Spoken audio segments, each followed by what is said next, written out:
utabarikiwa. Nataka kufundisha kuhusu kubarikiwa kwa imani kupata uponyaji. Wakati tumeita wagonjwa wamekuja wengi sana, nikachange somo nikaona kwamba tunafaa kufundishana kuhusu kupata imani ya uponyaji. Kwa majina naitwa Bishop Catherine Malenya ama Sofia Malenya wa makanisa ya Faith Believers Church. Kwa hivyo tutasoma kitabu cha Yuda. Fungua kitabu cha Yuda alafu tutamaliza na hiyo ya kupona ya Yakobo. Yuda, fungua Yuda 1.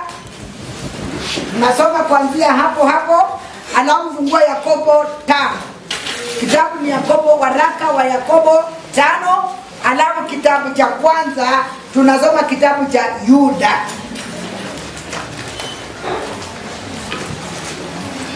Tafuta Yuda hapo kana badana na kana waraka kidida waraka wa Yohana unaenda Yuda na ndio uende Ufunuo. Ndio mwisho kabisa. Kwa hiyo fungua kama unaomba mwenzako nafasi kwa ajili ya Biblia yake maana alijinyima kanuni.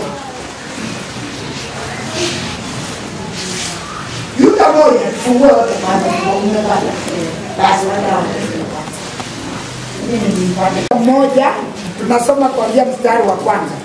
Baba, katika jina la Yesu na asante kwa ajili ya neno lako. Ninapoanza kutafsiri naandika mamlaka na uwezo kutoka juu mbinguni, na kataa kila nguvu za giza, nguvu za mapepo ambazo zinaweza pinga mafundisho, kufunga watu wa Mungu wapate kusikia, nguvu za mashetani na zingoa mahali hapa katika jina la Yesu sikapate kushindwa. Yesu mkombozi tumeomba na kuamini. Nasoma kitabu ni waraka wa Yuda 1 tunaanzia 1 tukiendelea. Yuda mtumwa wa Yesu Kristo ndugu yake Yakobo, kwa hao walioitwa waliopendwa katika Mungu Baba na kuhifadhiwa kwa ajili ya Yesu Kristo. Muongezewe rehema na amani na upendano. Bwana asifiwe. Mstari wa kwanza na wa pili, wa kwanza wanasema kwamba hawa watu Yakobo na Yuda walipendwa na Yesu Kristo. Kwa hivyo upendo ndio inatangulia kwanza. Alipowapenda ndio akarudi kuandikia kwamba Mungu akuwe pamoja na Bwana Yesu asifiwe. Kwa hivyo tunataka tujue kwamba ikiwa Yuda na Yakobo Mungu aliwapenda mpaka akawatambua, je, sisi kama Wakristo Yesu anatutambua kama watoto wake kwa matendo yetu na mwenendo wetu ama tutambulikani? Na kama hatutambulikani kwa Yesu tutapata amani kweli? Kwa sababu wale waliotambulika baadaye walipewa amani. Tuendelee. Mstari wa 3. Wapenzi, nilipokuwa nikifanya bidii sana kuandikia habari ya wokovu ambao ni wetu sisi zote, naliona imenilazimu kuandikia ili muaonye kwamba muishindanie imani walipoadhiliwa watakatifu mara moja tu. Yaani wanasema kwamba kitu cha maana tusishindane na mavazi, tusishindane na sijui kanisa yetu ikaaje ama mimi niko namna gani. Tushindanie kitu kimoja ambacho kinaitwa imani. Tukishindania imani kila mtu atajitahidi. Na katika kujitahidi kwako na mimi na mwingine tutakuwa washindi. Amen. Na tukiwa washindi basi tutakuwa tumefaulu. Bwana Yesu asifiwe. Kwa sababu usipokuwa shinda huwezi kufaulu. Lazima ushinde ndio utakuwa umefaulu. Na bila imani hauwezi. Kwa hivyo tushindanie imani. Tusishindanie kitu chochote katika ulimwengu. Tuendelee. Mstari wa 4. Kwa maana kuna watu waliojiingiza kwa siri, watu walioandikiwa tangu zamani hukumu hii, makafiri wabadilio neema ya Mungu wetu kuwa ufisadi. Nao humkana yeye aliye peke yake Mola na Bwana wetu Yesu Kristo. Yaani kuna watu ambao wanaweza kuwa wamejiingiza kwa siri katika nyumba yako. Kuna vitu zinaingiana kwa siri, unakuta tu nyoka iko kwako. Unakuta panga iko lakini ni ya kuleta madhara makubwa. Bwana Yesu asifiwe. Hiyo vitu ni ndogo lakini inaweza kula certificate zako, ikula hata kama umeweka pesa, iharibu vitu ya dhamana katika maisha yako. Pia maisha ya kiroho ni hivyo. Unaweza chukua dhambi kidogo sana, unaona ya kwamba ni mchezo, lakini itakuletea madhara makubwa katika maisha yako ya wokovu.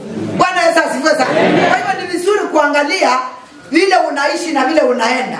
Usikubali kutanganywa na shetani ama kuchanganyikiwa kiwango fulani, utakuwa umefungulia shetani mlango.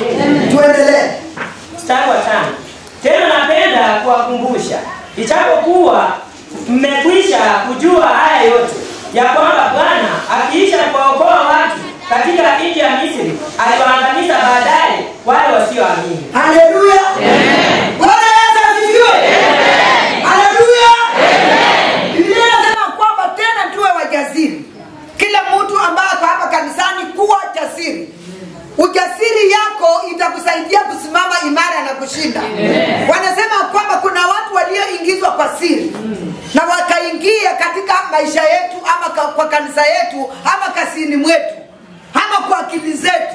Hawa watu walipoingia kwa siri waliingia kwa sababu ya kufanya jambo fulani, lakini wanasema kwa sababu ya imani, kwa sababu ya maombi, kwa sababu ya umoja, kwa sababu ya bidii, Mungu atawaondoa. Kwa sababu Mungu ataondoa magonjwa ndani yako, ataondoa kila kitu kibaya ambacho kinakutesa, atakiondoa. Hata kama tumeingia kwa siri. Haleluya. Hata kitu kibaya kujani kinakuja polepole kwa siri, ili ukiona utafukuza. Kwa hiyo inakuja ikifika fika ili ipate wewe umesubana iingie. Na ingia kutoka ni balaa. Kwa hivyo Mungu anasema mwenyewe ndiye atatoa leo. Ataangamiza magonjwa ndani yako. Ataangamiza kila kitu kibaya kitoke ndani yako. Tuendelee. Mstari wa 6. Na malaika wasioilinda enzi yao wenyewe, lakini wakayaacha makao yao yaliyowahusu, amewaweka katika vifungo vya milele chini ya giza kwa hukumu ya siku ile tu, kama vile Sodoma na Gomora na miji iliyokuwa kando kando, waliofuata uasherati kwa chizi moja na Hawa. Bwana asifiwe. Amen. Haleluya. Tunasikia hapa Biblia inasema kwamba malaika waliokataa kutii, wewe tu ni wewe, lakini malaika ambao walikaa mbinguni na Mungu na wakakataa kutii, Mungu aliwaweka chini ya shimo, wakae pale wakingoja siku ya hukumu. Bwana Yesu asifiwe sana. Na akatembea polepole akaenda mpaka mji wa Sodoma. Mji wa Sodoma watu walikuwa wanatenda uchafu, na wakiona mtu wa kiroho wanamchukia. Wanajua kwamba atapata pili. Wanatendana wenyewe. Ili watembee katika Bwana Yesu asifiwe. Hii Biblia inasema ya kwamba hao watu ambao walikuwa Sodoma na Gomora hawakuwa watu wa kunyenyekea na kutii. Sijui wewe uko katika nchi gani? Uko Sodoma na Gomora. Hao umeokoka, umebatizwa, unakaa ndani ya Yesu, unatembea na Yesu, hao unatembea na majini, unatembea na Yesu, hao unatembea na wakama, unatembea na Yesu, hao umekaa nchi gani? Endelea. Wakaenda kufuata mambo ya mwili yasiyo ya asili, imewekwa kuwa dalili, wakiadhibiwa katika moto wa milele. Mstari wa 8.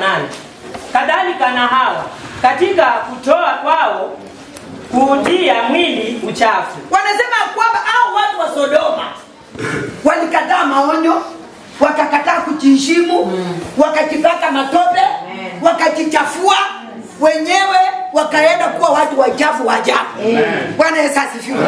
Na Mungu kitu ambacho amekataa ni watu wa kujichanganya. Watu wakora wajanja Mungu hawapendi. Watu wa kujichanganya Mungu amewakataa. Anataka mtu kama umeamua Ukristo uwe. Haleluya. Unajua sahihi hata tujui wahubiri ni wakina nani, washiriki ni nani? Yaani dunia hii. Sijui kama unaona dunia hii. Farakana. Dunia hii Bwana Yesu asifiwe. Kwa sababu unakuta kenye mshirika anafanya, mtumishi anafanya, kenye sijui nani anafanya. Yaani watu ni lazima uamue leo. Amua leo kumtumikia Bwana ama kutumikia shetani. Kumfuata Kristo ama kufuata miungu. Kwa sababu hii mambo ya kufarakana, hii mambo ya kuchanganya, tutafananiwa na watu wa Sodoma na Gomora. Tuendelee. Ukataa kutawaliwa na kuyatukana matukufu. Lakini Mikaeli, malaika mkuu, aliposhindana na Ibilisi na kuhojiana naye kwa ajili ya mwili wa Musa, hakuthubutu kumshtaki, kwa kumlaumu, bali alisema Bwana na akukemee. Bwana Yesu asifiwe sana. Anasema kwamba hao watu wakitembea pamoja kwa sababu ya ile maovu na uchafu, walifika mahali mpaka wakaona kwamba malaika alikuja kuokoa mtu mmoja ambaye alikuwa anaitwa Mikaeli. Hata hii kanisa inaweza kuwa kwa sababu ya mtu mmoja wawili, lakini Mungu anahurumia tu. Haleluya. Mungu anaweza hurumia watu wake kwa niaba ya fulani. Hao watu wakae salama kwa sababu ya fulani. Kwa sababu anaona kwamba Mungu akaona Mikaeli, malaika wakaenda na wakakemea shetani. Wakamwambia hii mwili hautekeza naye. Wakachukua mwili wa Mikaeli kwa sababu yeye alikuwa mcha Mungu. Je, unamcha Mungu katika maisha yako? Unamcha kiwango gani? Wewe mwenyewe unapojipima unamcha Mungu kwa kiwango gani? Bwana Yesu asifiwe. Haleluya. Tunaweza kuwa tunasema tunamcha Mungu, lakini unapojipima unamcha katika hali gani? Haleluya. Unakubali kwenda Sodoma ama unatoka huko? Haleluya. Unatoka Sodoma ama utoki? Toka kabisa na ukuje ukae katika nchi ambayo inatakikana. Nchi takatifu, nchi ambayo imejaa asali na maziwa. Toka kule kabisa. Kwa sababu ukiendelea kukaa kule, ndio sababu shetani naye ataendelea kukufanya ukae kule. Na ukitoka utatoka. Na ukae katika njia ambayo inafaa. Kuwe kama Mikaeli, mapepo ikikuja na Mungu anakemea inaenda. Endelea pale tuone. Lakini watu hawa huyatukana mambo wasioyajua, na mambo wayatambuayo kwa asili, watiarifu kwayo kama wanyama wasio na akili. Yaani wanasema hao watu wanaongea mambo yenye hakuna. Wanaweza kutunga maneno yenye hakuna na waongee. Kumbe ni watu ambao walikataliwa na Mungu, wanaongea mambo ya kusimu badala ya kuongea mambo ya uhai. Lakini sisi tuliookoka tuongee mambo ya uhai. Mambo ya kule kusimu tuwagane nayo. Haleluya. Kwa sababu watu ambao walikuwa kusimu ni wale watu ambao walipenda kutenda anasa. Walipenda kuharibu wengine. Walipenda kuharibu kanisa. Walipenda kubarakanisha watu. Lakini Mungu akawakemea. Wakapata kufufuliwa. Kufufuliwa tena. Bwana Yesu asifiwe. Kama ulikuwa imani yako imekufa, fufuka leo. Bwana asifiwe sana. Hata kuomba kama umeshindwa, omba leo. Kwa sababu sasa Mungu amekemea shetani. Tunaenda kitabu cha pili. Kitabu cha Yakobo sasa. Tafuta Yakobo. Kila mtu afungua Yakobo mahali inaonekana. Alafu tusome kwa pamoja. Mimi napenda kusoma na wewe. Wakati tunasoma Mungu anatuwekea utaamini tunasoma kweli. Amen. Haleluya. Amen. Yakobo 5 tunasoma kuanzia 7. 5 kuanzia 7. Kwa hiyo ndugu, vumilieni hata kuja kwake Bwana. Tazama mkulima hungoja mazao ya nchi yaliyo ya zamani. Wanasema kwamba Wakristo tusiwe watu ambao tuna haraka sana. Haleluya. Wewe ngoja wakati wako wa baraka zako unakuja. Na wakati unakuja utakuja kwa kishindo. Kwa sababu unangoja mazao ifike kuvuna ndio utaenda kwa shamba kufuna. Pia baraka za Mungu tunasingoja, wakati wake ukifika Mungu ataleta. Usihangaike, usiwe na haraka, usitanganywe. Hato unaona bila habari kazi, sijui kuja nifanye hii kazi utapata. Amen. Nilikwambia Ijumaa nitakuja kazi zangu 3. Alafu ndio hiyo makaratasi nikuchagulie. Amen. Haleluya. Amen. Itakuja na mwenyewe ndio utakuwa kwa kweli. Amen. Yaani Mungu anakuandalia pole pole. Hata kama umebaki Yesu miaka mingi na hujawahi kupata promotion. Amen. Waje kujidharau na kujihurumia. Mungu anajua siku yenye atakupea kubwa. Kwa sababu bado anakuangalia. Haleluya. Mungu anaangalia mtu kwanza. Ndani ya moyo wake. Akija lidhika na anafanya kitu. Mungu anajua kama kiridhika. Haleluya.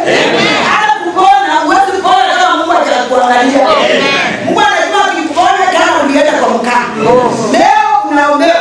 Kesho utaenda hospitali. Kesho utaenda hospitali.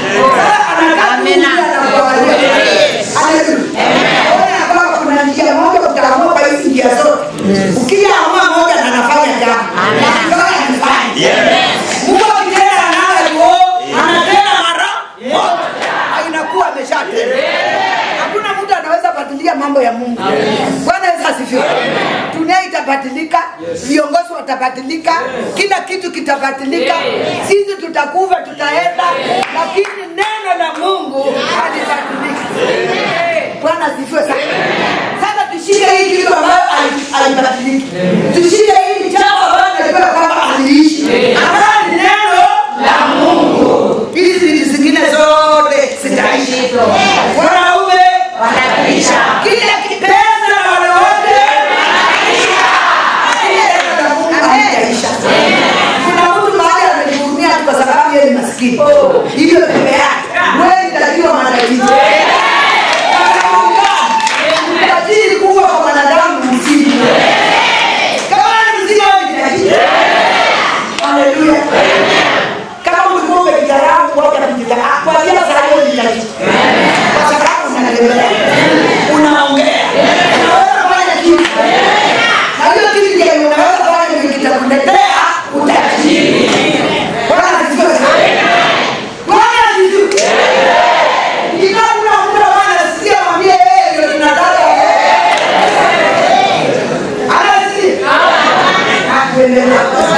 Kuvumilia kwa ajili yake hata atakapopata mvua ya kwanza ya mwisho. Wanasema kwa unaweza kuwa na mtoto mdogo na njaa iko mwezi wa 6. Mnaona hiyo mwezi wa 5 wa 6 ya na mahindi ndio imeweka. Na hiyo mahindi hakuna mahindi. Utavumilia ulale na watoto njaa mpaka wakati mahindi itakomaa. Ndio utaanza kukula. Baraka za Mungu ni hivyo. Bwana asifiwe. Unavumilia tu na hiyo hali yako na hiyo uchungu wako na hiyo shida yako mpaka wakati siku ya Mungu itafika. Wakati sasa utafikia mazuri yako. Bwana asifiwe. Kwa hiyo kila mtu suka sana. Utavumilia. Tuangalie hiyo maandiko tena. Nanyi vumilieni, msikitishe mioyo yenu. Kwa maana kuja kwake Bwana kunakaribia. Ndugu, msinungunikiane, msije mkahukumiwa. Hakuna haja ya kunungunika kuhusu huyu, kuhusu huyu, kuhusu huyu. Mkianza kila mtu kunungunika kwa mwingine, kanisa litaishi. Maisha yenu itaishi. Sababu kila huyu ananungunika kuhusu huyu. Huyu naye akikutana na huyu ananungunika kuhusu huyu. Hata kama ni mchungaji tutaisha. Kama tumeniwashirika tutaisha. Sababu lazima watu wakuwe hivi. Namna gani? Lazima watu wakuwe unit, wakuwe pamoja. Bwana asifiwe. Watu ambao wanafanyia mambo yao pamoja, hata ufanye nini hautaweza. Mwanamke ambao ameshikana na bwana yake, akili yao inafanya pamoja, hiyo nyumba hakuna siku itabomoka. Haleluya. Na Kristo ambao kanisa la Kristo ambao watu wako hivi, hatuwezi kutika. Kwa sababu hao watu wako choni. Wanajua wanasimama fa. Haleluya. Sababu wako na umoja. Lakini kunungunikiana. Kwa leo jambo wala kunungunikiana wasaidi.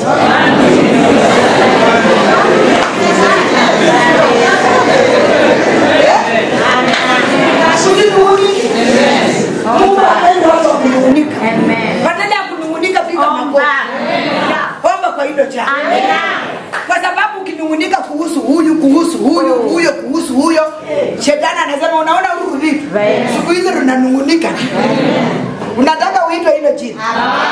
Unataka shetani aseme siku hizi faith believers ni kunungunika? Tunataka hiyo jina. Hiyo jina ambayo tuliweka ya kanisa hili. Inaitwa nini? Imani. Kuwa na hiyo. Hiyo ikulee, iwe baba yako, amen, iwe mama yako, amen, iwe kila kitu. Amen. Faith believers church. Faith ni nini kwa Kiluya? Imani. Isubira. Haleluya. Amen. Faith kwa Kiluya ni isubira. Wanende isubira. Kwa Kiswahili imani. Wanende imani. Halafu kubelieve ni nini? Kuamini. Mluya na kusu. Sasa wewe namna gani? Lebure ba wajo luri. Ako sawa? Ako sawa?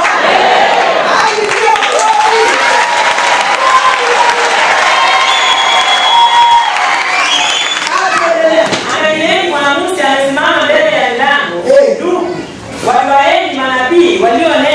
kwa jina la Bwana, wawe mfano wa kustahimili mabaya na wa uvumilivu. Unajua kwa kanisa kuna manabii.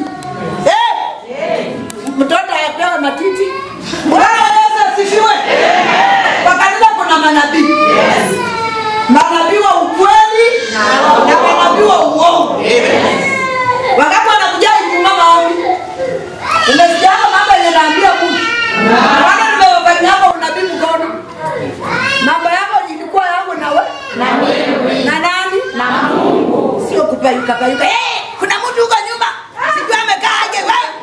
Unabii Mungu anasema tuwe na utaratibu. Kama wewe ni mchawi nikwambie peke yako. Mambo yenye nitakwambia hapa ikuwa yangu na wewe na Mungu. Hiyo ndio unabii. Lakini pia kuna manabii. Haleluya. Kuna manabii wa kusema ulileo. Umejua? Nao ndio wengi zaidi. Sasa tukii tutaenda wapi? Neema ya Mungu inatosha. Kwa sababu hao manabii wa uongo ni wengi. Ataanza bwana hivi zamani nikifanya leo tu uliona.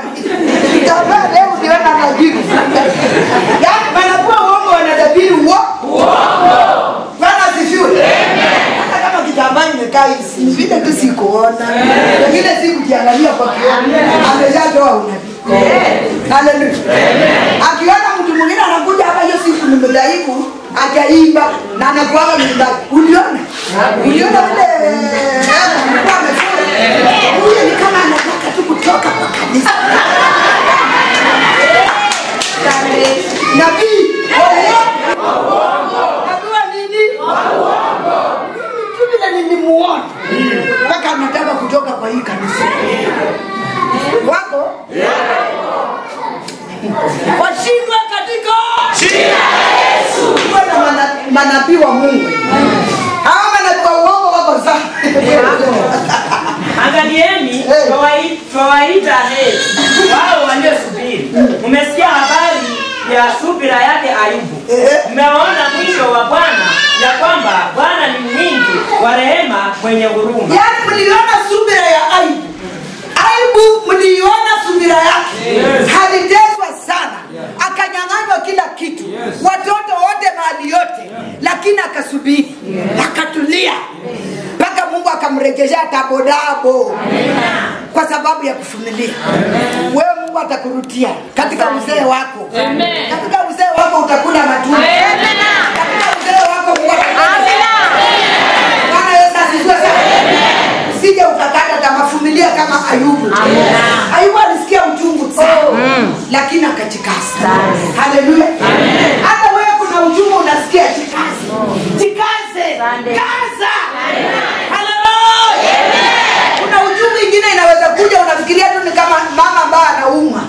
Yaani uchungu mbaya, maumivu inauma. Ama jambo limekuja msivyo kwa mama yako. Amina. Vumilia kwa maombi. Vumilia kwa maombi. Amina. Bwana Yesu asifiwe. Amen. Kwa sababu tumepata mfano ya Ayubu, alivumilia na akakuwa mshindi. Waje tuike yeye. Amina. Tusiike manabii wa uongo au ni bure tu.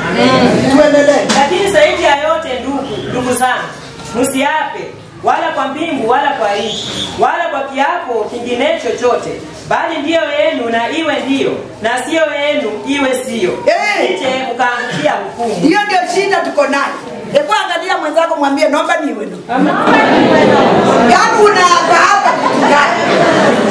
Hata mimi tukujiro Mungu ndiye amemjua. Bwana asifiwe. Mnaapa hapa nini? Kwa hivyo boma sita kali seke hapa. Vile naona tu mpaka nitatoka, ukitoka ukienda wapi? Bwana Yesu asifiwe. Vile naona tu hii kanisa vile imeanza kuenda. Sioni kama nitashiriki hapa. Unaapa hapa vitu gani? Haleluya. Bwana Yesu asifiwe. Unaapa hapa vitu gani? Usiwe mtu wa kuapa. Mambo mengine hata ukiona familia. Ukiapa unaharibu. Utaapa na utaondoa hiyo kiapo. Na ukisoma Biblia inasema mtu ambaye anaapa lazima tena atengeneze siku ya kuondoa hiyo kiapo. Unasikia? Kuapa ni rahisi. Huyo ni mgeni. Bwana Yesu asifiwe sana. Kiapo kuapa ni rahisi. Lakini ukitoa wangapi wanajua beba mkono? Wewe wanajua kutoa kiapo? Inua mkono kama hujui sema mama nifundishe picho. Yuna ajui. Haleluya. Kama hujui beba mkono nipita hapo kidogo ndio tuendelee basi. Kutoa kiapo wakati nitasema tuanzie leo. Nimekataa Simon.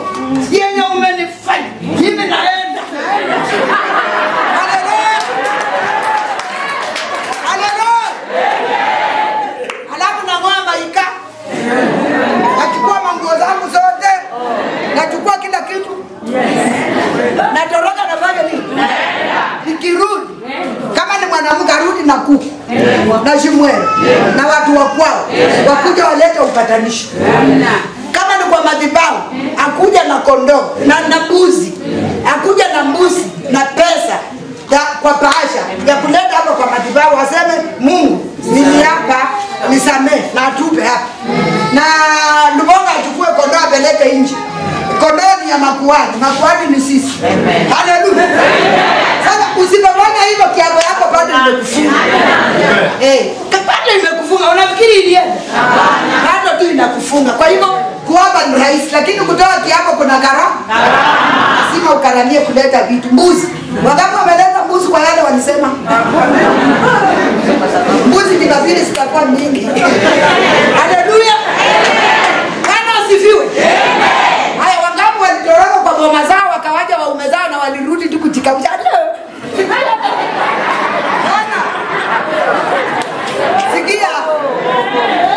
Sikia kidogo. Hata sijui nini nilikuwa ninafanya.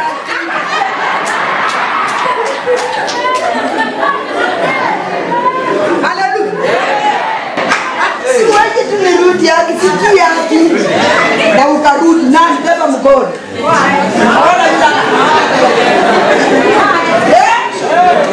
wako? Wako? Walirudi na simu. Wewe? Ndio unaona maisha yako bwana. Lazima kanisa la Mungu likuombee kwa mambo uliyotamka yenye haifai. Uombe msamaha kwa Mungu na Mungu akusamee, bwana yako akusamee, pastor akusamee, wakuombea wakusomee maandiko ya msamaha. Na usiite bora pastor wengine hata wajio maandiko. Lakini samea huyu, msakamie. Na hata hajakusamea. Hajakuonyesha kubadilia mwelekeo, hajakufanyia kando le msamee, salamia yeye. Nita muda kuja na Biblia asome kitabu ambacho kinaandamana na haki yako. Kitabu ambacho kinaandamana na msamaha. Haleluya. Haleluya. Haleluya bala lao nimewatia. Hawa nasema na wachokesha. Mtu wa kwenu amepatikana na mabaya na aombe. Yaani hiyo ndio shida mko nayo. Naona leo ndo mnanyo ile shida. Shida mko nayo. Silikwambia yako. Unajua mambo ya fulani ya Diana silikwambia.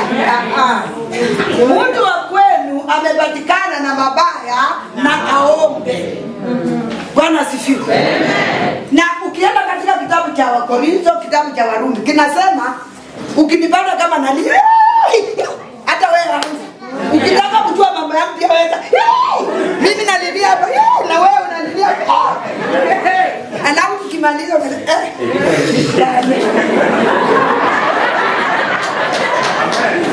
Haleluya. Ulikuwa unalia nini lakini? Ndio yangu sana. Hata imenishika. Ndio nimeona ukilia mpaka mimi machozi kaanza. Hata kueleza mambo yake yote.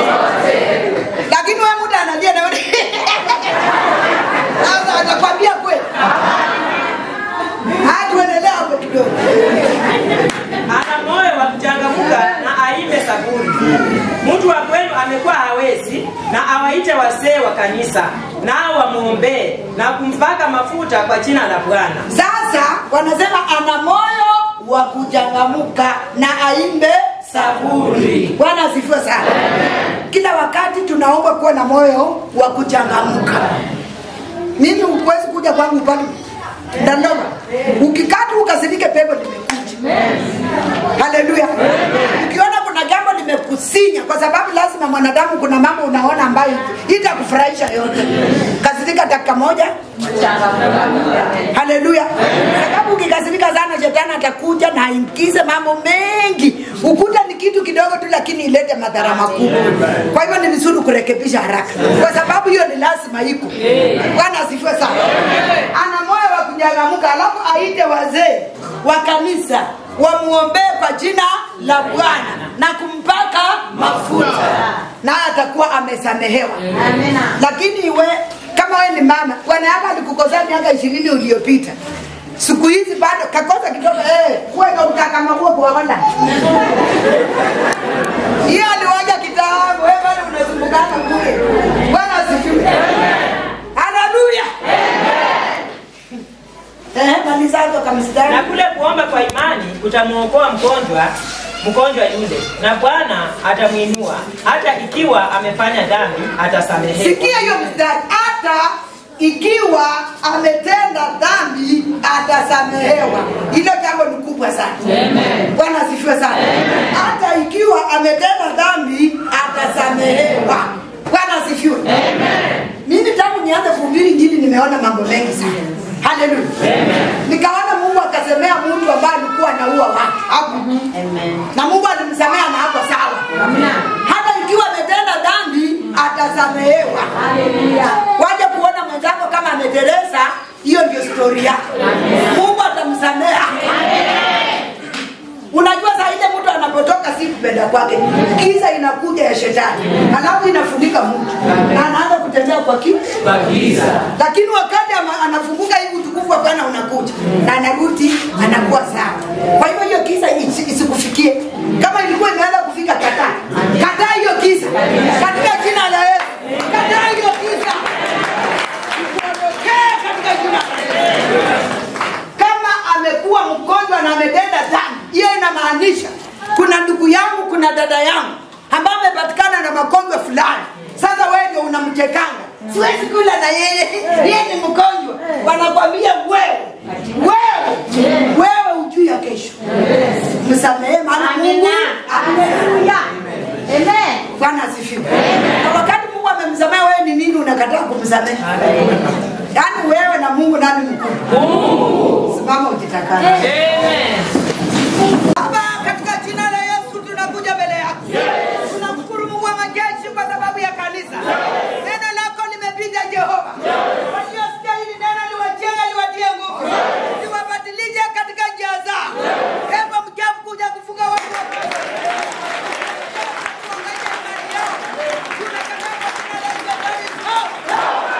Watu ambao walikuwa kinungunika.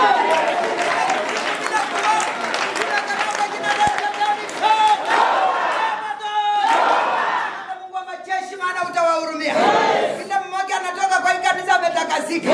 Maisha inaanza upya kuanzia leo. Unawafufua, unawapatia kibali. Maandiko imesema kwamba uliokoa aibu. Bwana wamevumilia Jehova. Sasa unawapa kibali. Kibali ya ushindi. Kibali ya kuinuliwa. Kibali ya kupona. Kwa sababu umetenda. Yesu mkombozi tumeomba na kwa